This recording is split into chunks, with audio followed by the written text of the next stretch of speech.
Bismillahirrahmanirrahim. Assalamualaikum warahmatullahi wabarakatuh. Alhamdulillah, puji syukur kita panjatkan kepada Allah Subhanahu wa Ta'ala atas berbagai nikmat dan karunia-Nya. Salawat serta salam kita sampaikan kepada Nabi Muhammad sallallahu alaihi wasallam. Berjumpa kembali dengan kami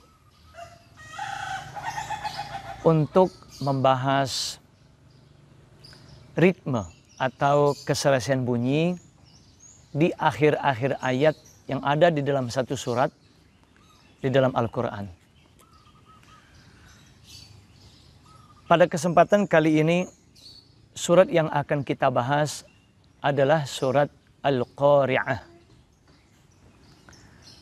Saya bacakan ayat-ayat yang ada di dalam surat Al-Qari'ah ini. A'udzu billahi minasy syaithanir rajim. Bismillahirrahmanirrahim. Al-Qari'ah. Mal qari'ah wa ma adraka mal qari'ah yawma yakunun nasu kal farashil mabthuth wa takunul jibalu kal 'ihnil manfush. فَأَمَّا مَنْ ثَقُلَتْ مَوَازِينُهُ فَهُوَ فِي عِيشَةٍ رَاضِيَةٍ وَأَمَّا مَنْ خَفَّتْ مَوَازِينُهُ فَأُمُّهُ هَاوِيَةٌ وَمَا أَدْرَاكَ مَا هِيَهْ نَارٌ حَامِيَةٌ. Itulah bunyi dari ayat-ayat yang ada di dalam surat Al-Qari'ah. Surat Al-Qari'ah ini terdiri dari 11 ayat. Dari ke-11 ayat ini ada kesamaan di akhir-akhir ayat. Meskipun kesamaan itu tidak sama dari ayat pertama sampai ayat terakhir, ayat ke-11. Kesamaannya itu ada kelompok-kelompok dari ke-11 ayat. Kelompok yang pertama 3 ayat. Ayat yang pertama Al-Qari'ah. Ayat yang kedua Mal Qari'ah. Dan ayat yang ketiga Wa ma adraka mal Qari'ah. 3 ayat pertama ini ada kesamaan di bunyi akhir ayatnya. Kesamaannya itu diakhiri dengan ta marbutoh, yang mana huruf ta marbutoh kalau kita baca berhenti menjadi huruf H. Seperti yang saya bacakan tadi, Al-Qari'ah, Mal Qari'ah, wa ma adraka mal Qari'ah. Jadi 3 ayat ini diakhiri dengan huruf ta marbutoh, yang mana kalau kita baca waqaf atau berhenti menjadi huruf H. Itu kelompok pertama yang mengandung keserasian bunyi atau kesamaan bunyi di akhir ayatnya. Sedangkan kelompok yang kedua, ayat yang keempat dan kelima. Bunyi ayatnya, ayat yang keempat, Yauma yakunun nasu kal farashil mabthuth. Ayat yang kelimanya, wa takunul jibalu kal'ihnil manfush. Apa kesamaan bunyi di dua ayat ini? Ayat yang keempat dan kelima. Kesamaan bunyinya itu mad arid li sukun. Yang mana mad arid li sukun secara hukum tajwid sama-sama sebelum huruf akhir itu huruf waw. Di ayat yang keempat,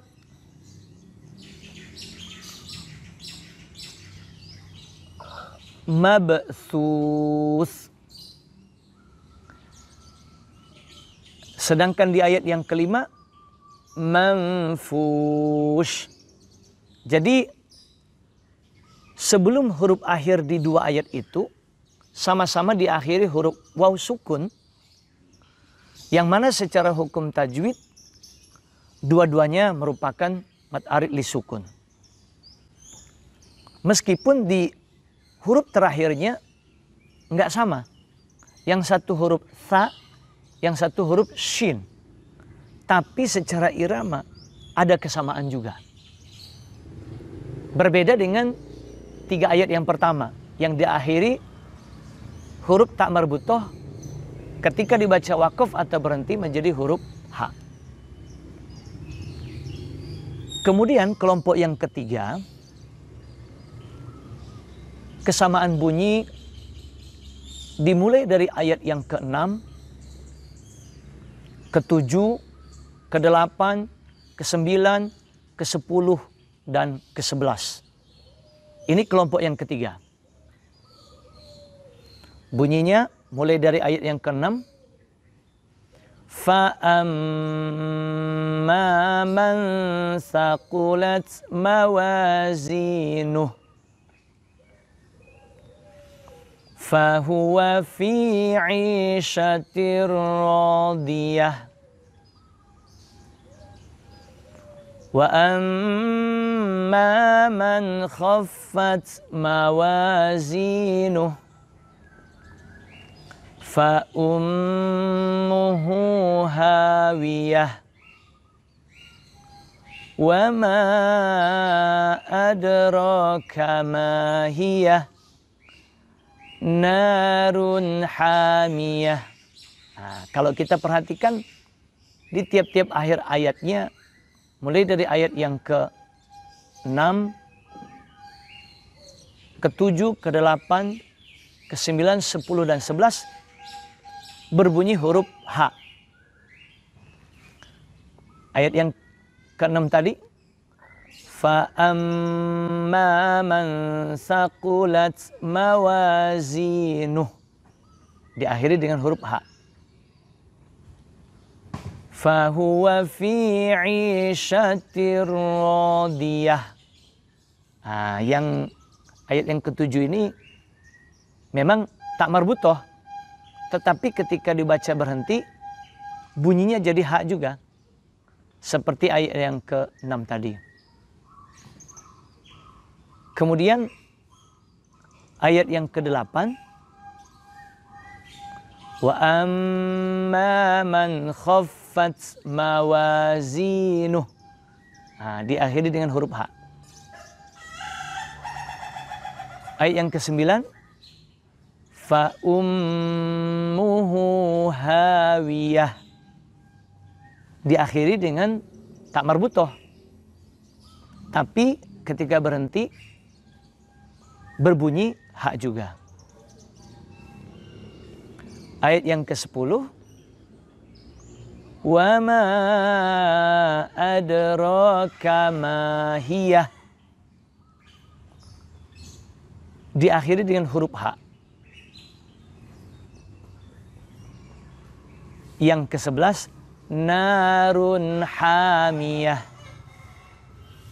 diakhiri dengan tak marbutoh. Tetapi ketika berhenti atau wakof, bunyinya menjadi huruf ha. Jadi ini kelompok yang ketiga. Dari ayat yang ke-6 sampai ayat yang ke-11, secara bunyi menjadi huruf ha. Meskipun ada yang betul-betul huruf ha, tetapi ada juga yang tak marbutoh. Namun ketika dibaca berhenti, maka bunyinya sama, menjadi huruf ha. Jadi secara keserasian bunyi atau kesamaan bunyi di tiap-tiap akhir ayat yang ada di dalam surat Al-Qari'ah ini terbagi menjadi 3 kelompok. Yang pertama, ayat yang ke-1, 2, dan 3. Kemudian kelompok kedua, ayat yang ke-4 dan ke-5. Sedangkan kelompok yang ketiga, dari ayat yang ke-6 sampai ayat yang ke-11. Itu kalau kita kaji dari segi keserasian bunyi di tiap-tiap akhir ayat yang ada di dalam surat Al-Qari'ah ini. Setelah kita membahas surat Al-Qari'ah ini dari segi ritme atau keserasian bunyi, maka kita lanjutkan memahami makna, arti, serta tafsir yang terkandung di dalam surat Al-Qari'ah ini. Ayat yang pertama, Al-Qari'ah, artinya hari kiamat.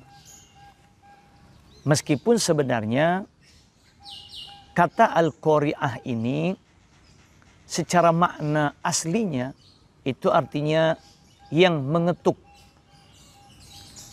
Bentuk katanya merupakan isim fa'il. Al-Qari'ah, yang mengetuk. Hanya saja Al-Qari'ah ini diartikan hari kiamat karena ketukan yang ditimbulkan oleh kejadian hari kiamat itu membuat orang jadi kaget. Atau kejadian hari kiamat itu sesuatu yang mengagetkan, sehingga dinamakan Al-Qari'ah. Jadi ada spesifikasi makna dari penamaan hari kiamat dengan Al-Qari'ah. Kemudian ayat yang kedua, Mal Qari'ah. Apakah Al-Qari'ah itu? Apakah hari kiamat itu? Kemudian ayat yang ketiga, Wa ma adraka mal qari'ah. Dan tahukah kamu? Itu arti bebas dari ma adraka. Kalau kita memaknai secara asli dari arti rangkaian kata itu, artinya apakah yang memberitahukanmu, atau apa yang memberitahukanmu? Mal Qari'ah. Apa itu Al-Qari'ah, hari kiamat? Tapi secara umum diartikan, dan tahukah kamu apa hari kiamat itu?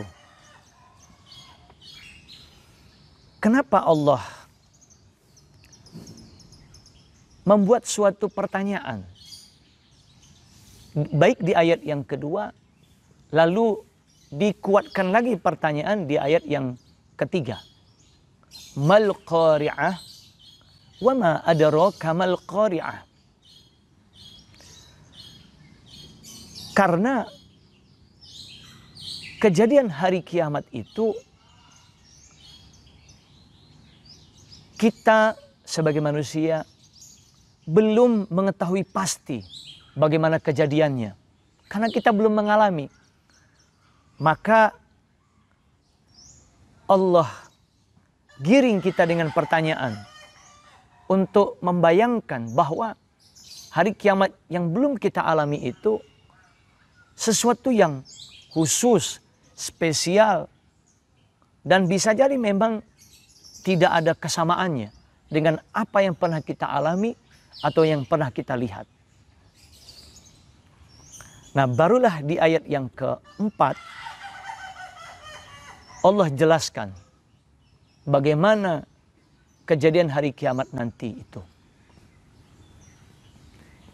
Ayat yang keempat, yauma yakunun nasu kal farashil mabthus. Hari kiamat itu adalah hari di mana manusia menjadi kal farashi, seperti laron. Laron itu hewan yang berterbangan, sangat ringan, biasanya di malam hari mengerubungi lampu.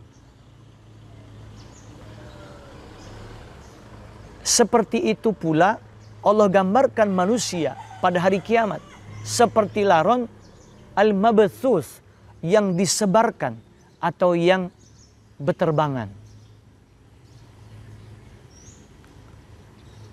Betapa manusia saat itu hari kiamat terjadi itu nggak ada apa-apanya, kayak laron.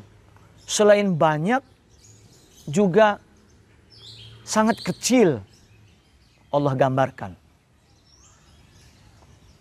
Kemudian di ayat yang kelima Allah lanjutin lagi penjelasan bagaimana kondisi hari kiamat nanti. Wa takunul jibalu kal'ihnil manfus.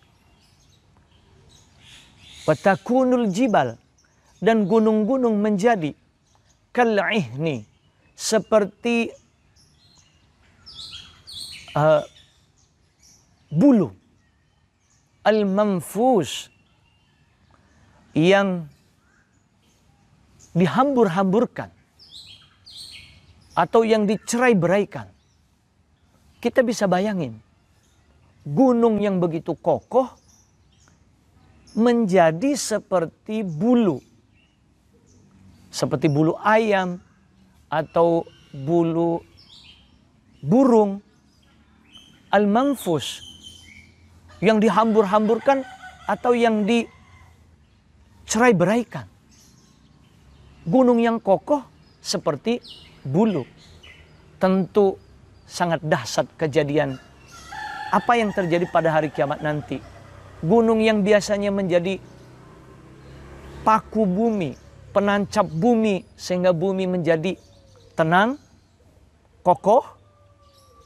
Saat itu gunung-gunung menjadi seperti bulu yang dihambur-hamburkan, tentu akan terjadi goncangan dahsyat di bumi ini. Begitulah gambaran hari kiamat yang Allah gambarkan di dua ayat ini. Ayat yang keempat dan ayat yang kelima. Maka karena nanti kita bakal mengalami hari kiamat, Allah peringatkan kita manusia. Di ayat yang ke-6, fa'amma man sakulat mawazinuh. Maka adapun fa'amma man sakulat mawazinuh, orang yang timbangan-timbangannya, maksudnya timbangan-timbangan amal baiknya berat, sakulat. Artinya perbuatan-perbuatan baiknya lebih banyak. Ayat yang ke-7, fahuwa fi 'ishatir radiyah. fahuwa, maka dia fi 'ishatin, dalam kehidupan rodiyah yang menyenangkan. Buah dari kebaikan-kebaikan yang kita kerjakan di dunia ini akan Allah balas dengan kehidupan yang menyenangkan. Rodiyah. Di mana? Di surga. Dengan segala fasilitasnya yang menyenangkan kita. Sebaliknya, di ayat yang ke-8 dan ke-9, wa amma man khaffat mawazinuh, wa amma, dan adapun orang yang timbangan-timbangannya ringan, artinya timbangan-timbangan amal kebaikannya ringan, dia cuman sedikit berbuat kebaikan. Ayat yang ke-9-nya, fa ummuhu hawiyah, maka tempat kembalinya adalah hawiyah, neraka hawiyah.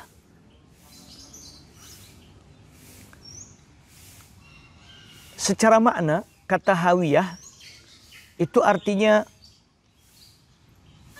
yang ke bawah, yang rendah.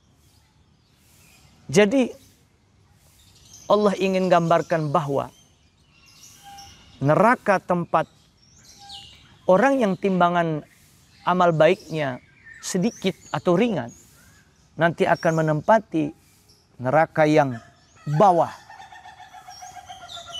Tentu ketika berada di neraka yang bawah, siksanya pun lebih dahsyat.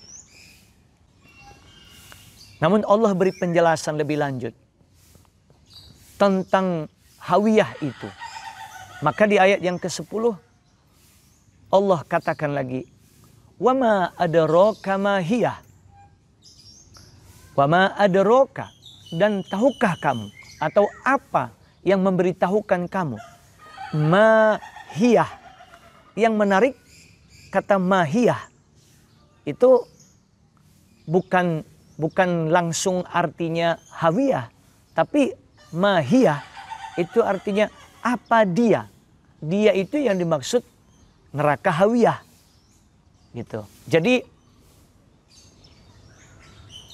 berupa pertanyaan di akhir ayat 10.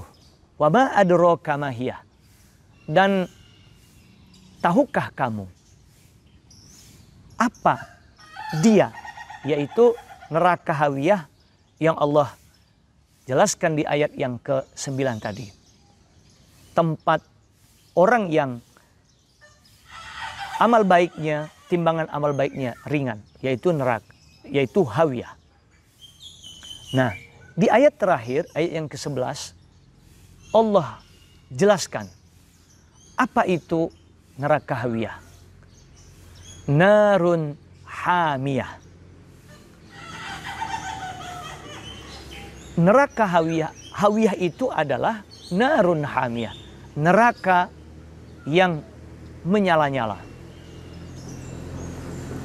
Artinya api yang sangat panas.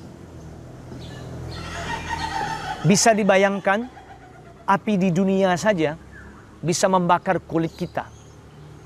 Apalagi api yang ada di neraka. Jauh lebih panas. Sepercik api neraka, apabila dijatuhkan ke bumi, maka seluruh bumi ini akan terbakar. Baru sepercik. Apalagi orang dimasukkan ke dalam neraka hawiyah. Neraka yang apinya sangat panas, menyala-nyala. Tentu sangat mengerikan kalau kita sadari bahwa itu ancaman dari Allah. Itulah makna yang terkandung di dalam surat Al-Qari'ah ini. Allah ingin mengingatkan kita sebagai manusia bahwa kehidupan tidak hanya selesai pada waktu kita mati, tetapi ada kehidupan lagi setelah kematian, di mana setiap yang kita kerjakan di dunia ini nanti akan ada balasannya di akhirat kelak. Pilihan ada dua. Apakah kita mau timbangan amal kebaikan kita banyak, berat, maka kita akan mendapatkan kehidupan yang menyenangkan. Tapi kalau kita memilih jalan keburukan, banyak dosanya, sehingga kebaikan yang kita lakukan hanya sedikit, maka kembalinya ke neraka hawiyah. Na'udzubillah min dzalik. Jadi selagi kita masih dikasih kesempatan oleh Allah untuk hidup di dunia ini, maka mari kita gunakan sebaik-baiknya waktu yang ada untuk memperbanyak amal kebaikan, sehingga kebaikan kita nanti berat timbangannya untuk menjadi bekal kita menghadap Allah Subhanahu wa Ta'ala, supaya kita dimasukkan ke dalam surganya, kehidupan yang menyenangkan.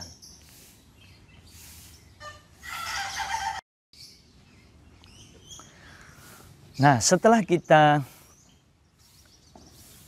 memahami makna dari tiap-tiap ayat yang ada di dalam surat Al-Qari'ah ini, kali ini kita akan coba mengkaji ayat yang ada di dalam surat Al-Qari'ah ini dari segi kalimat, lalu kita hubungkan dengan keserasian bunyi, ya, atau ritmenya, ya. Jadi kalau kita mau menyamakan bunyi dari ayat-ayat yang ada di dalam surat Al-Qari'ah ini,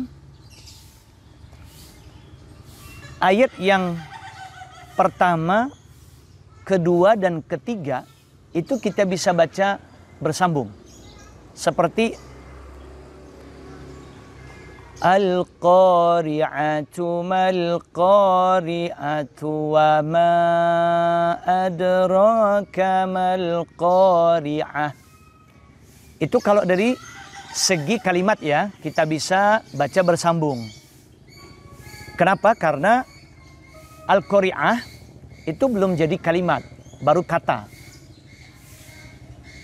Mal-Qari'ah. Memang ini sudah kalimat. Tetapi di ayat yang ketiga ada penyambung wa, dan. Artinya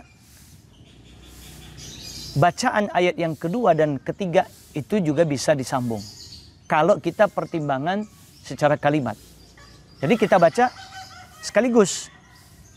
Al-Qari'atu mal-Qari'atu wa ma adraka mal-Qari'ah. Tetapi kalau kita ingin memperhatikan dari segi irama atau keselesaian bunyi, maka kita baca berhenti. Al-Qari'ah mal-Qari'ah wa ma adraka mal-Qari'ah. Jadi pertimbangan bunyi, keserasian bunyi kita baca berhenti di tiap-tiap ayat. Tapi kalau kita pertimbangan secara tata bahasa, secara kalimat, itu bisa kita baca bersambung 3 ayat itu. Nah, kemudian ayat yang keempat dan kelima itu sebenarnya juga bisa kita baca bersambung untuk pertimbangan kalimat, ya. Bunyinya begini kalau kita baca sambung. Yauma yakunun nasu kal farashil mabthuthi wa takunul jibalu kal ihnil manfush. Jadi bisa disambung. Kenapa? Karena pada ayat yang kelima ada wa, artinya dan, yang mana ini merupakan kata sambung. Jadi ayat yang keempat dan kelima kita bisa baca bersambung. Kalau kita ingin menyambungkan karena faktor atau pertimbangan kalimat tata bahasa. Tapi kalau pertimbangan bunyi, kita baca dua ayat ini masing-masing berhenti. Kemudian di ayat yang ke-6 dan ke-7 sebenarnya dua ayat ini hanya satu kalimat sebenarnya. Yang bunyinya ayat yang ke-6, فَأَمَّا مَنْ ثَقُلَتْ مَوَازِينُهُ. Itu ayat yang ke-6. Ayat yang ke-7, فَهُوَ فِي عِيشَةٍ رَاضِيَةٍ. Jadi dua ayat ini secara kalimat tata bahasanya itu hanya satu kalimat. Kenapa?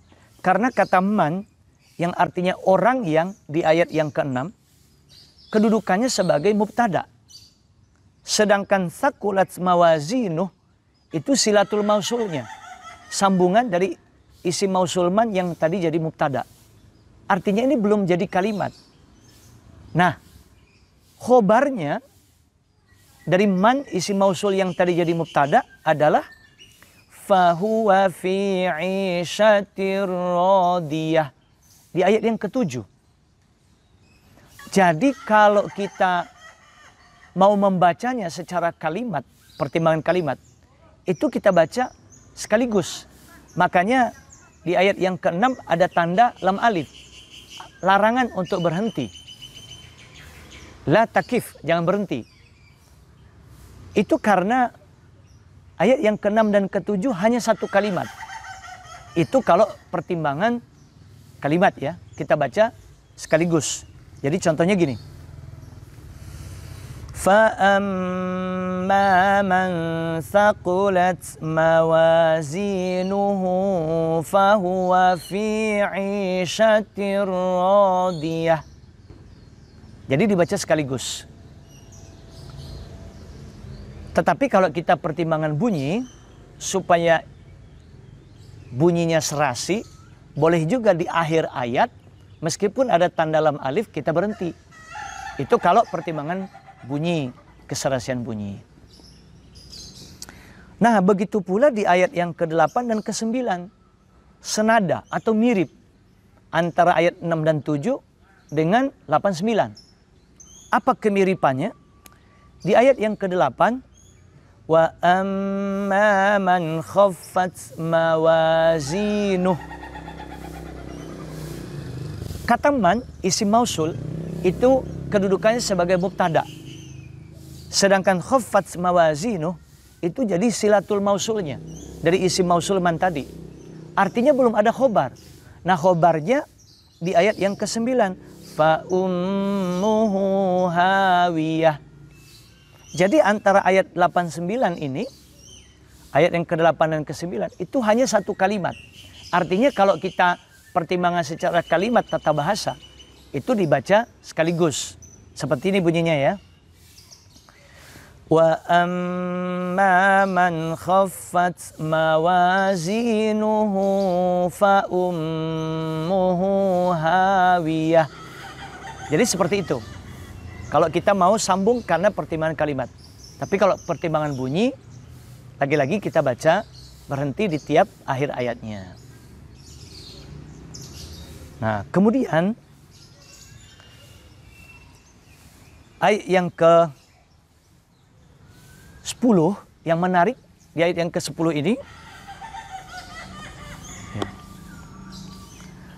wa ma adraka ma hiyah. Apa yang menarik?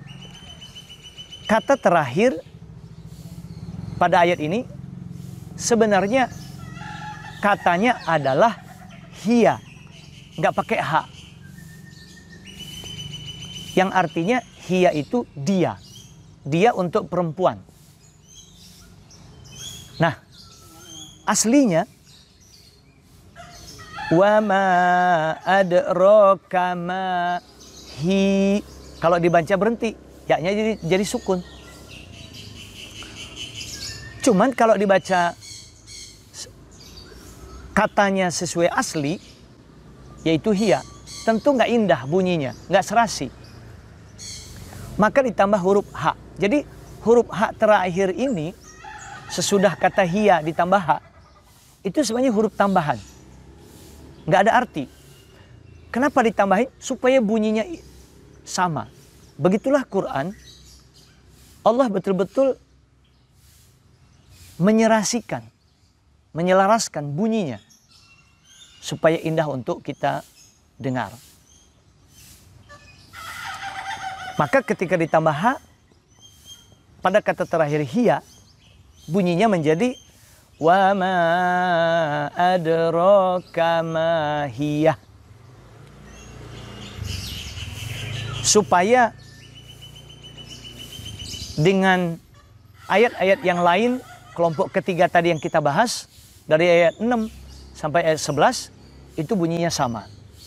Seperti di ayat terakhir, narun hamiyah. Jadi bunyinya sama.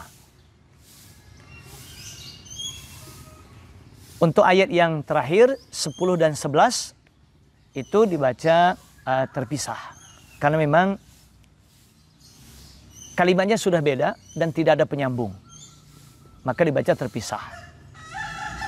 Berbeda dengan beberapa ayat sebelumnya yang antara satu ayat dengan ayat yang lain secara tata bahasa atau pertimbangan kalimat itu dibaca bersambung. Itulah kajian kita tentang surat Al-Qari'ah ini. Baik dari keserasian bunyi, arti serta makna tafsir yang terkandung di dalam surat Al-Qari'ah, serta hubungan antara keserasian bunyi dengan kalimatnya. Mudah-mudahan apa yang kami sampaikan menjadi pengetahuan untuk kita semua, sehingga menambah kecintaan kita kepada Al-Quran. Kita lebih senang untuk membacanya, kemudian mempraktekkan, mengamalkan kandungan dari surat Al-Qari'ah ini. Mudah-mudahan bermanfaat. Terima kasih. Mohon maaf kalau ada kekurangannya. Billahi taufiq wal hidayah. Wassalamualaikum warahmatullahi wabarakatuh.